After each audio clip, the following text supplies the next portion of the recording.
Assalamualaikum warahmatullahi wabarakatuh. Hai guys, jangan lupa like, share, and subscribe channel YouTube Bang Tile El Bagir.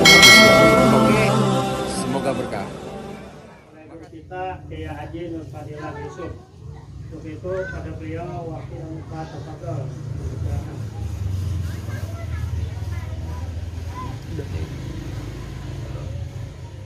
Masuk dong. Cek. Udah. Udah masuk. Udah bang.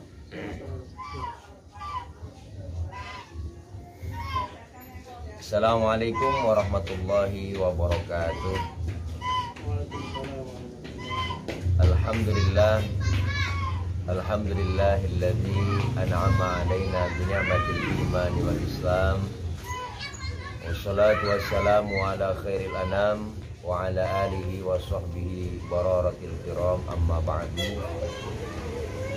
Yang sama kita hormati dan muliakan segenap rekan-rekan RFG, yaitu Ratu Pertiwi Group, rekan-rekan semuanya yang insya Allah dimuliakan oleh Allah Subhanahu wa Ta'ala, dan semoga kita di hari ke-17 pelaksanaan ibadah Ramadan ini senantiasa Allah terima segala amal kebaikan kita di bulan Ramadan, dan ibadah Ramadan kita senantiasa diterima oleh Allah Subhanahu wa Ta'ala. Amin ya rabbal alamin.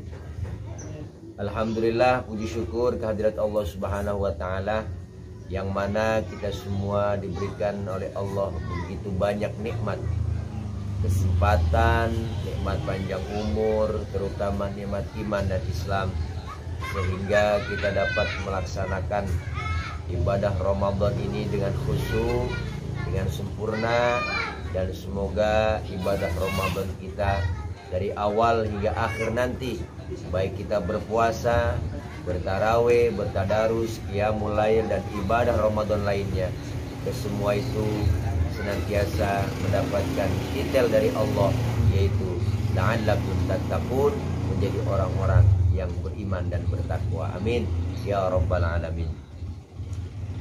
Rekan-rekan RPG yang insya Allah dimuliakan oleh Allah Subhanahu wa Ta'ala,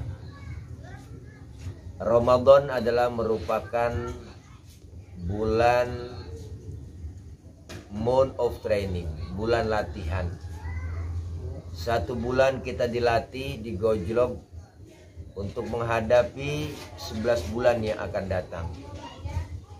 Maka kita telah memasuki daripada madrasah yang namanya madrasah Ramadan, sekolah yang namanya sekolah Ramadan. Tentunya dengan sekolah kita harus mengikuti kurikulum yang ada pada sekolah itu sendiri, termasuk kita di bulan Ramadan mengikuti kurikulum yang ada di Ramadan. Apa itu?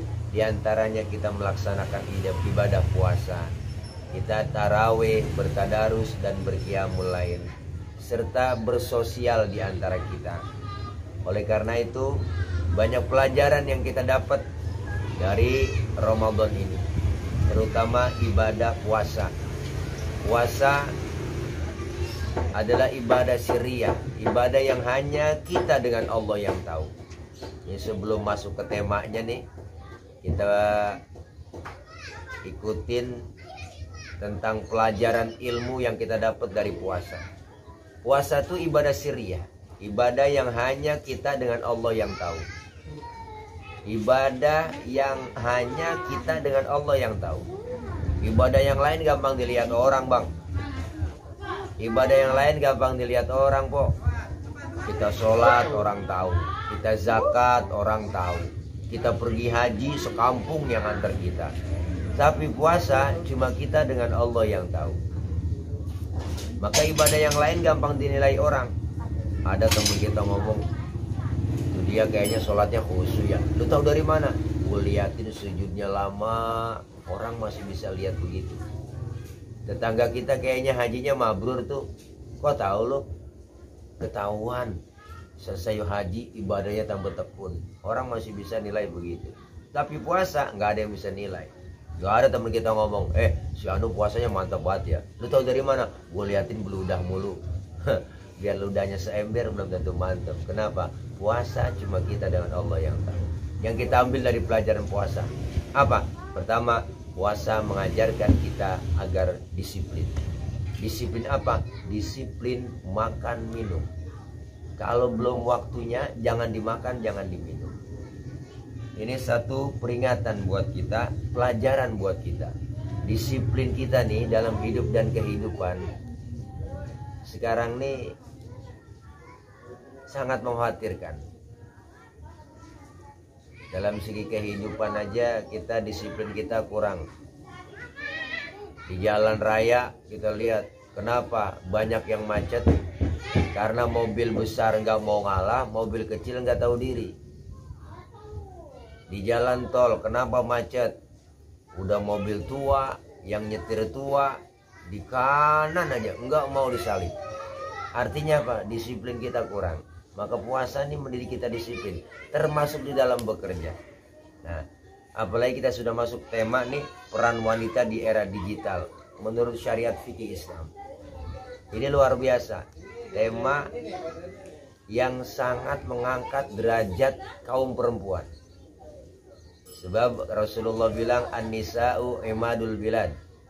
Idza sholahat sholahal bilad wa idza fasadat fasadal bilad. Artinya apa? Perempuan itu tiang negara. Kalau rusak tiangnya, maka rusak segalanya. Rusak perempuannya, maka rusak segalanya. Oleh karena itu, ini Ramadan momentum. Peran wanita di era digital menurut syariat Islam. Kenapa? Karena begitu banyak para pejuang-pejuang, para ulama-ulama kita dari kalangan perempuan, kalangan wanita. Ada yang namanya seorang waliullah, yaitu Rabi'ah Al-Adawiyah. Beliau seorang wali, seorang wanita yang mendekatkan diri kepada Allah, yang taqarrub kepada Allah, yang begitu kuat iman dan Islamnya, cintanya tidak mau berbagi, cuma dengan Allah Subhanahu wa Ta'ala. Ini artinya apa? Perempuan ada celah. Seorang perempuan ada celah. Apa di era digital seperti ini? Emansipasi wanita. Emansipasi jangan yang kebablasan, tapi emansipasi sebatas harus kodrat kewanitaannya harus paham. Artinya seorang wanita boleh berperan seperti laki-laki dalam segi apa? Dalam segi muamalah, dalam segi bekerja, dalam segi bersaing bisnis, silahkan. Tetapi jangan pernah meninggalkan kodrat seorang perempuan. Tetap ar-rijalu qawwamuna 'alan nisa. Ada batas-batasannya dalam menjalankan ibadah, dalam menjalankan muamalah. Sekarang begitu banyak di Indonesia fenomena yang namanya perempuan. Bandingnya 1 dengan laki-laki dan 9 dengan perempuan. Ya Allah, 1 banding 9. Begitu banyak perempuan. Yang kerja di mall kebanyakan perempuan. Yang karyawan kebanyakan perempuan. Termasuk yang ngecor di SPBU perempuan. Inilah lakinya kemana nih? Kenapa? Karena memang sudah banyak perempuannya. Silakan bersaing di dalam bisnis, di dalam muamalah, di dalam melaksanakan ibadah. Fastabiqul khairat. Tapi tetap tidak mengurangi rasa kodrat keperempuan, kodrat kewanitaannya sebagai wanita. Insya Allah. Dulu Rasulullah SAW di dalam berdakwahnya itu Rasulullah pandai menginventarisir potensi. Ada sahabat Rasulullah yang terkenal 5 sahabat yang terkenal. Yang pertama ada Abu Bakar As-Siddiq. Siapa ini Abu Bakar? Orang tua merangkap mertua. Tempat Rasulullah curhat dan tukar pikiran. Orang tua yang bijaksana. Rasul gak pernah lepas dengan Sayyidina Abu Bakar. Artinya apa? Tempat Rasulullah curhat dan tukar pikiran. Orang tua yang bijaksana. Bukan orang tua gede ambek. Yang paham kan gede ambek, yang bisanya nyalain doang. Anak muda salah itu lo. Yang benar bagaimana kong? Aku juga bingung. Inilah, jangan seperti itu. Artinya Rasulullah perlu orang tua. Yang kedua ada siapa? Ada Umar bin Khattab. Siapa ini? Jenderal Jawara. Jawara jenderal, imam yang berani berjuang. Banyak yang macam-macam tentang Islam, banyak yang ancam tentang Islam, Umar paling depan. Kita perlu ini. Artinya apa? Kita perlu seperti dalam berjuang Umar bin Khattab. Anak muda silakan ngaji. Ayo teman-teman ngaji. Ada yang macam-macam laporin sama gua. Luar biasa. Kita perlu Umar. Yang ketiga ada Utsman bin Affan. Siapa ini?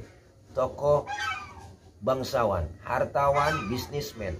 Duitnya banyak, hartanya banyak, habis semuanya diperjuangkan untuk pengorbanan, untuk perjuangan Rasulullah Shallallahu Alaihi Wasallam dalam berjuang. Kita perlu Utsman. Artinya apa? Perlu donatur. Ini kan kebanyakan orang kaya, harta banyak, duit banyak, pelit, medit, koret, butut gasiran, pantat kuning, bol nontot. Itu bahasa Mandarin tuh. Kalau udah pantat kuning, bol nontot tuh parah. Itu kopi ampasnya dijemur lagi, saking parahnya nih orang. Pelit, medit, koret, makan lauknya ikan, habis palanya digerepuk. Kucing melongo nungguin pala. Dan sekarang kebanyakan begitu, ibu-ibu masak pakai presto, tulang hancur di presto. Kucing pada kurus gak bisa tulang. Pelit. Kita perlu Utsman berjuang. Yang ketiga, yang keempat ada siapa? Ada Sayyidina Ali bin Abi Thalib. Siapa beliau? Tokoh muda, masih muda, berani berjuang, bahkan nyawanya ditaruhkan untuk berjuang hijrah dari Makkah ke Madinah. Malam pertama mau hijrah, Rasulullah rumahnya dikepung, di pagar betis. Kamar Rasulullah diserbu. Rasulullah di dalam rumah ada Sayyidina Abu Bakar, ada Rasulullah, ada Sayyidina Ali. Apa kata Rasulullah? Ali, gantikan tempat tidurku. Tidur kau di kamarku. Kenapa? Karena target utama adalah kamarku. Yang mau dibunuh aku. Apa jawab Sayyidina Ali? Siap ya Rasul. Demi Allah, demi Rasulullah, saya rela mati. Nyawa taruhannya luar biasa. Sayyidina Ali bin Abi Thalib. Dan yang kelima ada Sayyidatuna Khadijah binti Khuwailid. Siapa beliau? Istri Rasulullah, seorang wanita yang mendampingi Rasulullah siang dan malam, yang mendampingi Rasulullah berjuang hartanya, tenaganya, pikirannya, bahkan nyawanya sendiri ditaruhkan. Ketika Rasulullah baru pertama kali mendapatkan wahyu, Rasulullah Shallallahu Alaihi Wasallam di Gua Hira pulang dengan rasa takut. Siapa yang tampil ke depan? Tidak lain adalah Sayyidatuna Khadijah binti Khuwailid. Siapa beliau? Istri Rasulullah Shallallahu Alaihi Wasallam. Apa yang keluar dari mulut Rasulullah? Zammiluni ya Khadijah, zammiluni ya Khadijah. Selimuti aku kedinginan. Apa jawab Sayyidah Khadijah? Beliau bilang, ya Rasul, wahai kekasihku, engkau tenang. Kenapa? Karena engkau tidak akan memberikan, Allah tidak akan memberikan apapun kecuali kalau Allah memberikan sesuatu yang terbaik buat kamu. Luar biasa. Ada seorang pendamping. Inilah peran wanita. Apalagi sekarang, di zaman era globalisasi, di zaman era digital sekarang ini, silahkan berperan sebagai dokterkah dia, sebagai perawatkah dia, sebagai karyawankah dia, sebagai pekerjaankah dia. Kalau memang itu mampu, skillnya bisa memberikan manfaat buat banyak orang, insya Allah Islam mengajarkan silakan bersaing di dalam muamalah, silakan berlomba-lomba di dalam kebaikan, siapapun dia. Allah Subhanahu wa Ta'ala menyatakan seorang mukmin dan mukminah yang berbuat amal soleh, berbuat kebajikan akan mendapatkan kebaikan, akan mendapatkan nilai-nilai kebaikan di hadapan Allah Subhanahu wa Ta'ala. Artinya apa? Allah menciptakan manusia, wa ma khalaqtul jinna wal insa illa liya'budun. Tidaklah aku ciptakan jin dan manusia kecuali untuk ibadah kepadaku. Artinya apa? Manusia bukan hanya laki-laki, tetapi perempuan, kaum wanita diangkat derajatnya. Rasulullah Shallallahu Alaihi Wasallam ketika ditanya seorang sahabat bertanya, ya Rasul, siapakah orang yang kami muliakan pertama kali di dunia ini? Maka Rasul menjawab, ibumu. Lalu siapa ya Rasul? Ibumu. Kemudian siapa? Ibumu, baru bapakmu. Ibu, baru bapak. ibu disebut 3 kali, bapak disebut 1 kali. Ibu 3, bapak 1. 1 bapak, 3 ibu. Itulah hitung-hitungannya. Artinya apa? Rasulullah mengangkat derajat kaum perempuan. Sebelum ada Islam, begitu murahnya perempuan. Sebelum Rasulullah diutus ke muka bumi, begitu murahnya perempuan. Sebelum Rasulullah diutus menjadi nabi, menjadi rasul, begitu murahnya. Perempuan hanya sebagai pemuas hawa nafsu laki-laki. Bahkan orang-orang Arab itu, Arab jahiliyah, ketika punya anak perempuan lahir langsung dibunuh, dikubur hidup-hidup. Kenapa? Malu punya perempuan. Artinya apa? Setelah Islam datang, Rasulullah ada, diangkat derajatnya oleh Rasulullah SAW. An-nisa imadul bilad. Perempuan adalah tiangnya negara. Baik itu negara, baik tiangnya, baik perempuannya, insya Allah akan membawa manfaat. Oleh karena itu, peran perempuan, peran wanita adalah satu hal yang mesti kita perlukan di dalam membangun perkembangan ekonomi, membangun ekonomi umat, membangun negara kita, bangsa kita. Insya Allah membangun daripada negara bangsa kita. Peran aktif dari perempuan, seorang wanita, insya Allah membawa maslahat kebaikan dunia dan akhirat. Mudah-mudahan seluruh perempuan-perempuan kita perlu seperti R.A. Kartini. Kita perlu seperti wanita yang bernama Cut Mutia. Kita perlu seperti perempuan yang bernama Siti Maryam. Kita perlu perempuan yang bernama macam banyak kisah dan banyak sejarawan yang luar biasa dari negeri kita. Banyak pahlawan-pahlawan, tokoh-tokoh perempuan yang dilahirkan dari negeri kita untuk membawa kemaslahatan, kebaikan untuk agama, bangsa dan negara. Mudah-mudahan ini menjadi motivasi buat rekan-rekan, terutama kaum hawa, kaum perempuan, untuk terus bersaing di dalam kebaikan, selalu berlomba-lomba di dalam kebaikan. Tidak lain intinya adalah semata-mata yang kita lakukan untuk ibadah kepada Allah Subhanahu wa taala. Momentum Ramadan jadikan sebagai madrasah, sebagai sekolah buat kita. Dengan belajar puasa kita dapat mengambil ilmu. Pertama, puasa mengajarkan kita disiplin dalam hidup dan kehidupan.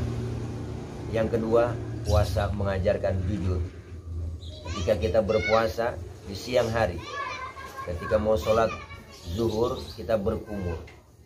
Ketika berkumur, andaikan saja kita colong itu air sedikit pun, jangankan KPK, jangankan polisi, teman di samping lagi wudhu tidak tahu kalau kita nyolong air. Artinya apa?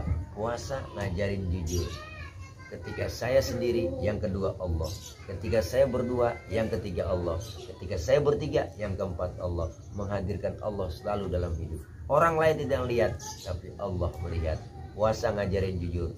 Di dalam kita bekerja, di dalam kita melaksanakan kegiatan, rutinitas kita, muamalah kita, ayo budayakan jujur. Nah, terkadang jujur ini sering identik, bahkan lebih dominan. Kayaknya perempuan lebih banyak jujurnya nih ya. Makanya peran aktif seorang perempuan perlu nih ya. Insya Allah kalau dijadikan wanita menjadi pejabat, menjadi menteri, insya Allah aman, gak korupsi. Amin amin ya rabbal alamin. Yang ketiga, puasa mendidik kita apa? Mendidik kita agar peka. Ya Allah, baru sehari saya nggak kena nasi, begini rasanya lapar. Baru sehari saya nggak kena air, begini rasanya haus. Ternyata tidak enak haus. Ternyata tidak enak lapar. Dengan kita berpuasa, timbul kepekaan dalam diri kita. Artinya apa? Ya Allah, bagaimana saudara-saudara saya yang setiap hari merasakan lapar dan haus, yang setiap hari dia kehausan, bukan hanya di bulan Ramadan, tinggal di pinggir-pinggir jalan, yang tidur di pinggir-pinggir jalan, tidur di kolong-kolong jembatan. Mereka merintih, meratapi apa yang mereka rasakan, lapar dan haus dan serba kekurangan. Dengan puasa kita berpeka, ya Allah, dengan puasa timbul kepekaan untuk berbagi kepada mereka. Artinya apa?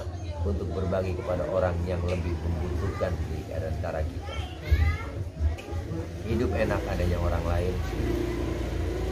Orang disebut kaya karena ada yang miskin. Orang disebut miskin karena ada yang kaya. Gak mungkin disebut pejabat kalau gak ada rakyat. Gak mungkin disebut atasan kalau gak ada bawahan. Artinya saling perlu di antara kita.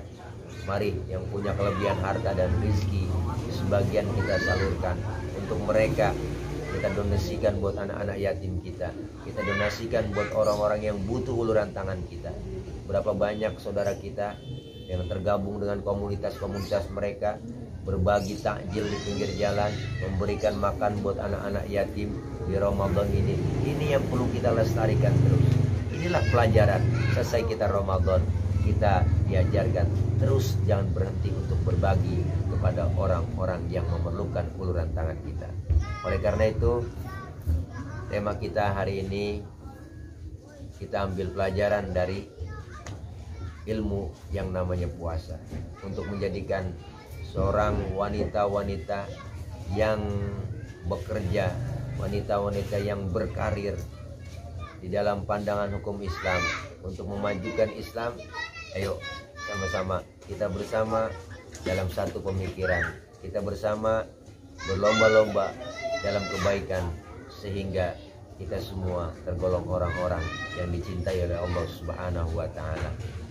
Peran aktif seorang wanita di dalam mengisi pembangunan ini sangat diperlukan.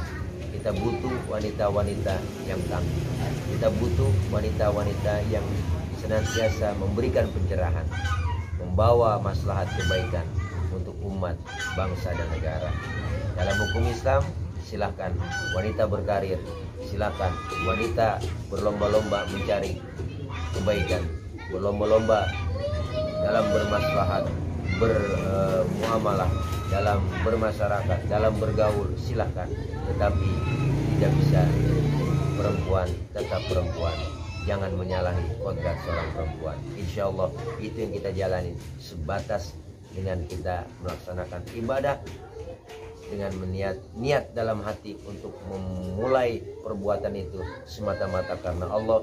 Insya Allah akan membawa kebaikan, kemaslahatan dunia dan akhirat. Mudah-mudahan manfaat kultum yang saya berikan hari ini ada manfaatnya buat kita semua. Yang namanya dalam kondisi lapar begini ngomongnya, mohon maaf acak-acakan ya, barangkali dari saya itu dapat saya sampaikan.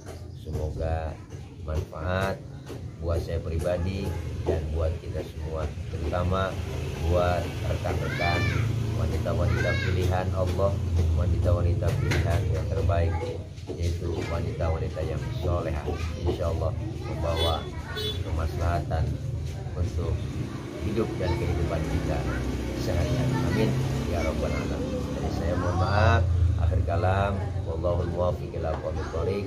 Wassalamualaikum warahmatullahi wabarakatuh. Ketika dia di ruang tengah harus lebih-lebih dari ratu. Ketika dia di dalam kamar harus lebih-lebih, mohon maaf, lebih-lebih dari perempuan penggoda. Artinya apa?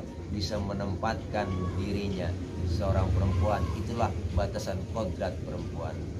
Walaupun dia jabatannya tinggi di kantor, seorang dirut, seorang komisaris, tetapi ketika pulang ke rumah, yang pertama kali dia harus menjadi ibu, bisa menjadi seorang istri yang solehah, ibu yang baik hati, ibu rumah tangga yang luar biasa, dan bisa memberikan pelayanan terbaik untuk keluarga.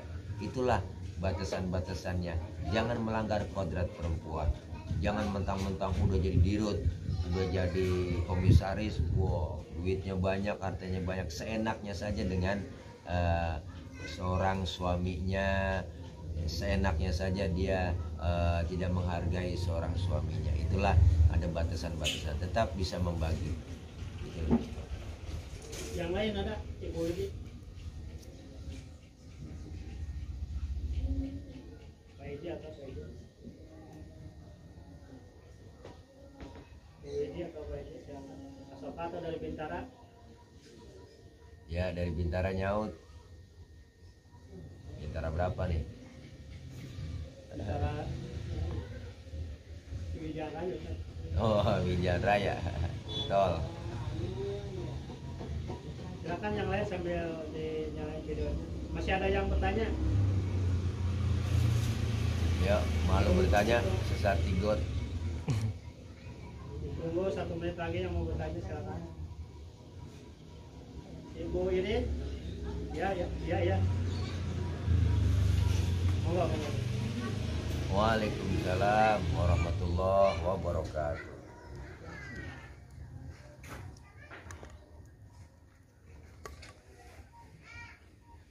Iya, kita pengen ketemunya langsung tatap mata dah, tatap muka. Iya.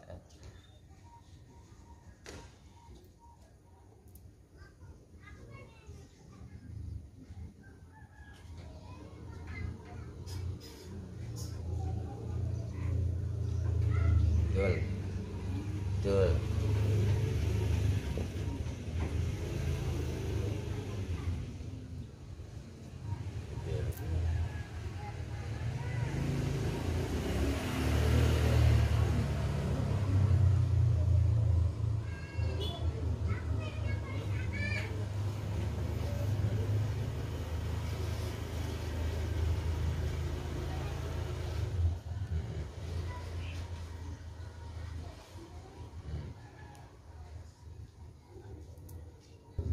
Waalaikumsalam warahmatullahi wabarakatuh. Terima kasih. Ibu apa tadi, Bang? Bu Widi. Ibu Widi. Ya Allah, pertanyaannya luar biasa. Wah, ini pertanyaannya sangat menarik.